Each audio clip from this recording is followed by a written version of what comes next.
তুনতুন। এখানে যে গ্রিন চিকেনটা বানাবো ওর জন্য আমার লাগছে ধনেপাতা, কাঁচা লঙ্কা। হ্যালো সবাইকে, good morning and welcome back to my channel. তোমরা দেখছো রূপা ব্লগ, আমি রূপা। আই হোপ যে তোমরা সকলে ভালো আছো, আমিও তোমাদের ভালোবাসায় কিন্তু অনেক অনেক ভালো আছি। তো সকালবেলা আজকে নতুন আরেকটি ব্লগ নিয়ে চলে এসেছি, আর আজকের ব্লগটা কিন্তু খুবই একটা স্পেশাল। আজকে খুব একটা স্পেশাল মেনু তোমাদের সাথে শেয়ার করব। জীবনে ফার্স্ট টাইম আমি ট্রাই করতে চলেছি, তোমরাও কিন্তু চাইলে ট্রাই করতে পারো যদি তোমাদের ভালো লাগে। তো এখানে পুকু চলে এসেছে আমাদের বাড়িতে আমার মেয়ের সাথে খেলা করতে। পুকু মানে হচ্ছে আমার জেঠিমা শাশুড়ির ছেলের ঘরের ছেলে। তো ও কিন্তু আমার মেয়ের থেকে প্রায় 3 বছরের বড়।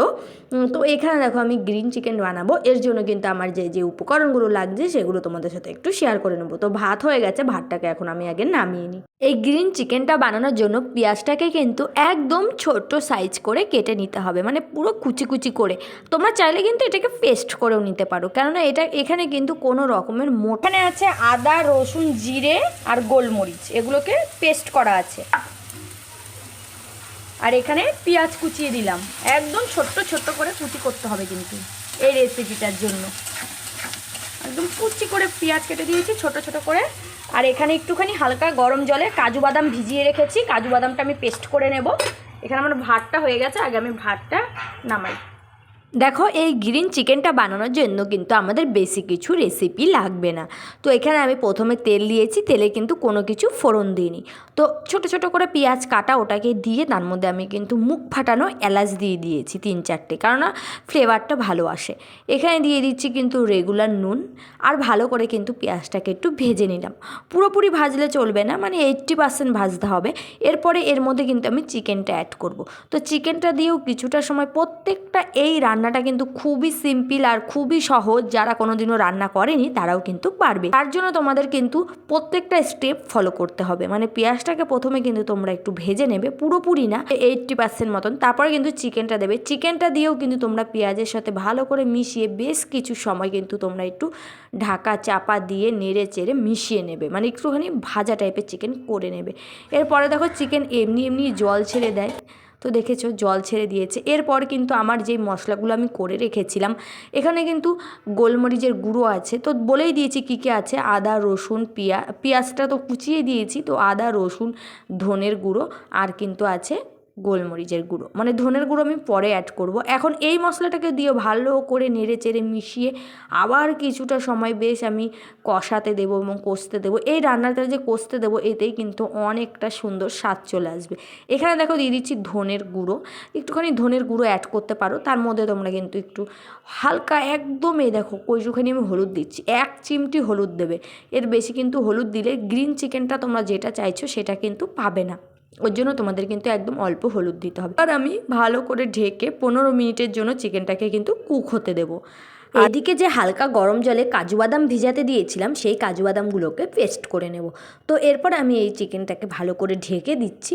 এই ঢাকা অবস্থায় কিন্তু চিকেনটা পুরো 80% মতন সিদ্ধ হয়েই যাবে। আর 20% তোমরা যতটা গ্রেভি রাখবে ততটা পরিমাণে জল দিয়ে সেটাকে সেদ্ধ করে নেবে। তো চলো, আমার রান্না প্রায় শেষের দিকেই চলে এসেছি। কাজু বাদামটা এবার দিয়ে দিলাম। তো কাজু বাদামের যে বেটে রেখেছিলাম বাটিটা ধুয়ে একটু জল দিয়ে দিচ্ছি।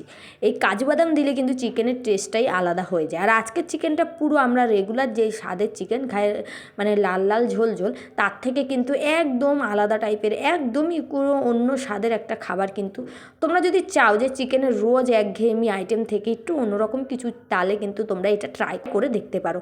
আমার তো এরপরে ইচ্ছা আছে চিকেন টিক্কা বানাবো, আর সেটাও তোমাদের সাথে রেসিপিটা শেয়ার করব। আমার না নিত্য নতুন রান্না করতে বেশ ভালো লাগে। এখানে যে গ্রিন চিকেনটা বানাবো ওর জন্য আমার লাগছে ধনেপাতা, কাঁচা লঙ্কা, আর এখানে লাগছে কিন্তু পেঁয়াজ পাতা। এখানে জলটা বসিয়ে দিয়েছি, জলটা হালকা গরম হওয়ার পর এগুলোকে একটু ছাড়বো, আর 1 মিনিটের সঙ্গে সঙ্গে এগুলোকে তুলে ফেলতে হবে, নাহলে কিন্তু এগুলোর একদম কালারটা নষ্ট হয়ে যাবে। আর যেই গ্রিন কালারটা আমি চাইছি সেই গ্রিন কালারটা কিন্তু আমি পাবো না। দেখো জলটা হালকা গরম হয়ে গেছে, এবার আমি এগুলো দিয়ে দেবো জাস্ট 1 মিনিট হলেই নামিয়ে নেব।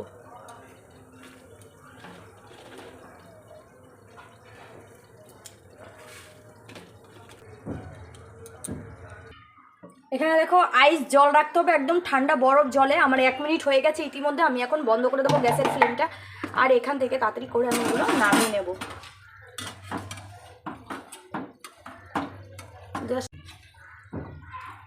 নামিয়ে দেখো কত সুন্দর একটা গ্রিন কালার চলে এসছে।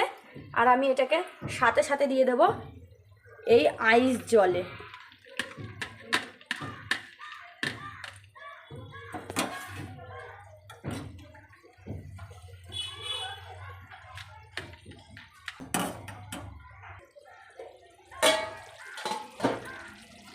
কাজু বাদাম দেওয়ার পর আমার 15 মিনিট কুক করা হয়ে গেছে এটাকে।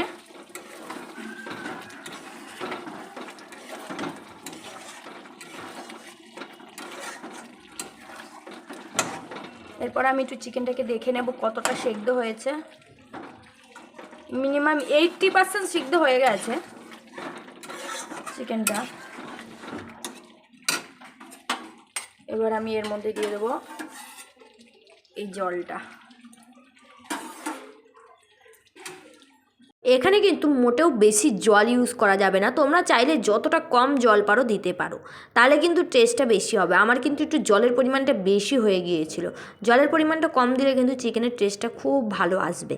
তো যাই হোক, আমি এখানে আরেকটুখানি সিদ্ধ হওয়ার জন্য রাখবো। আর আমি ওদিকে গ্রিন হবার জন্য ওই যে পেঁয়াজ কলি তো না, ওটাকে পেঁয়াজ পাতা বলে, ধনে পাতার কাঁচা লঙ্কাটাকে একটু পেস্ট করে নেব। আর লাস্টে দিয়ে কিন্তু 3 মিনিট মতন পরেই নামিয়ে নেব। মানে বেশি সময় কিন্তু ওই গ্রিন যে মশলাটা আমি করে রাখবো সেটা কিন্তু বেশি সময় রাখা যাবে না। বেশি সময় যদি ফোটাই তাহলে কিন্তু কালারটা ফেটে যাবে। যেরকম আমি গ্রিন চাইছি সেরকম গ্রিন কিন্তু আমি পাবো না। তো যাই হোক, আমার দেখো এই দেখো গ্রিন কি সুন্দর লাগছে না, একদম অন্যরকম। জানো তো, আমার তো ভীষণ এই গ্রিন চিকেন করব বলে আমার 2 দিন ধরে স্বপ্ন দেখছি যে গ্রিন চিকেন আমি কবে বানাবো। আর এই যে তোমরা গ্রিন চিকেনটা মানে গ্রিন মশলাটা অ্যাড করবে, তার আগে কিন্তু তোমরা দেখে নেবে তোমাদের গ্রেভিটা তোমরা যতটা চাইছো ততটাই আছে কি না, আর তেল ছেড়ে দিয়েছে কি না। গ্রেভি থেকে যদি তেল ছেড়ে দেয় তবেই কিন্তু তোমরা এই গ্রিন মশলাটা দিয়ে নেবে। তো আমার বর দেখো শেষের দিকে একটু গেছে, মানে ওর একটু হাত না লাগালে যেন হয় না। তো যাই হোক, 3 মিনিট ফুটানো হয়ে গেছে। এবার আমরা গ্যাসের ফ্লেমটাকে বন্ধ করে দেবো, নাহলে কিন্তু একদমই গ্রিন চিকেনটার সেরকম কালার হবে না। দেখো কত সুন্দর গ্রিন হয়ে গেছে, তাই না? এখন আমরা খেতে বসেছি দুপুরের লাঞ্চ। পেঁয়াজ কলি আলু ভাজা, সাদা রাইস, আর ছিল কিন্তু গ্রিন চিকেন। আজকের মেনুটা কিন্তু জমে গেল। তো তোমরাও কিন্তু বাড়িতে একবার ট্রাই করে দেখতে পারো। আর যদি ট্রাই করার পর তোমাদের ভালো লাগে আমাকে জানিয়ে যেও কিন্তু। দেখো, আজ হলো সানডে, আর সানডে মানে একটা স্পেশাল দিন, মানে খাওয়া দাওয়ার। ঘোরাফেরা তো এখন আর করতে পারি না বাচ্চার জন্য, বাচ্চা একদম ছোট বলে, কিন্তু খাওয়া দাওয়ার মজা। আজকে সকালবেলায় দেখালাম তোমাদেরকে একটা স্পেশাল, জীবনে ফার্স্ট টাইম আমি গ্রিন চিকেন বানিয়েছি। সেই চিকেন খেয়েছি। এখন সন্ধ্যা হয়ে গেছে, এখন বর এনেছে ফুচকা। সেই সরস্বতী পুজোর দিন ফুচকা খেয়েছিলাম, আজকে আবার খাবো। আর এখানে যে আমাদের বাড়ির কাছে একটা ফুচকাওয়ালা আছে, উনি কিন্তু সব কিছু পারফেক্ট আর কি, নুন ঝাল টক মিষ্টি, মিষ্টি তো না, নুন ঝাল টক সব কিছু একদম ঠিকঠাক হয়। আর আমার ভীষণ ভালো লাগে এই ফুচকাটা খেতে। তো আজকে এনেছে এই ফুচকাটা, এখন খাবো। আর বেবিকে আমি ব্রেকফাস্ট করিয়ে দিয়েছি, তো এখন আমরা ফুচকা খাবো, তারপরে আরেকটা স্পেশাল জিনিস বানাবো। তো তোমরা কন্টিনিউ ব্লগটা দেখতে থাকো। এখন আমি আগে ফুচকাটা খাই, তারপরে তোমাদের সাথে দেখা হচ্ছে। বাড়িতে নিয়ে এসছে, এখানে আছে ফুচকা, এখানে আছে এই যে স্পেশাল একটা আলুর তরকারি, আর এখানে আছে স্পেশাল টক জল। এখন খাবো।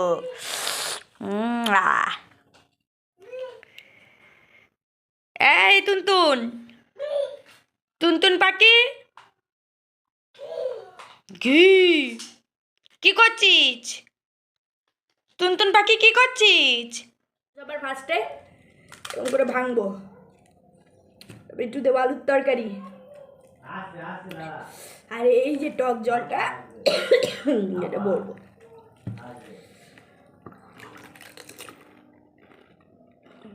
তো আমি যখন প্রেগনেন্ট ছিলাম, সেই পুরো প্রেগনেন্ট জার্নিতে কিন্তু আমি একবারই ফুচকা খেয়েছিলাম। তারপর থেকে আমার মেয়ে ব্রেস্টফিড করে বলে আমি ফুচকা খেতে পারতাম না, যেহেতু অম্বল হয়ে যাবে। এখনও তো বেবি ব্রেস্টফিড করে, কিন্তু এখন যেহেতু বেবির 1 বছর হয়ে গেছে, ওর জন্য কিন্তু মাঝে মাঝেই ফুচকা খাই।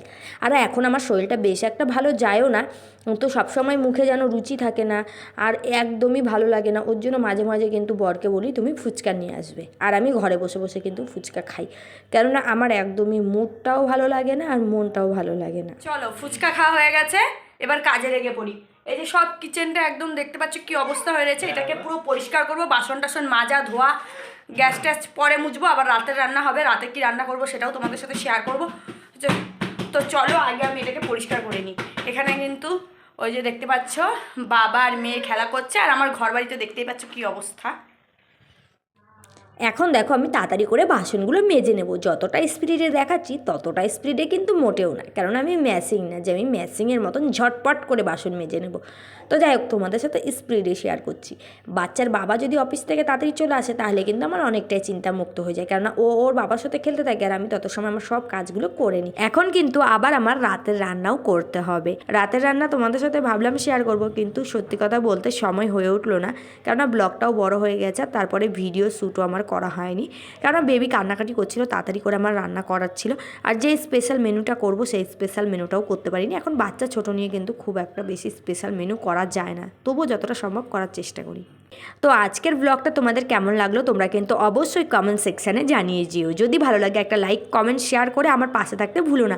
আর নতুন বন্ধুদের জন্য ওয়েলকাম রইলো, তোমরা আমার চ্যানেলটিকে সাবস্ক্রাইব করে দিয়ে পাশে থাকা বেল আইকনটা অবশ্যই ক্লিক করে দিও। দেখা হচ্ছে তোমাদের সাথে খুব তাড়াতাড়ি নতুন ব্লগের সাথে। ততদিন তোমরা সুস্থ থেকো, ভালো থেকো এবং সাবধানে থেকো।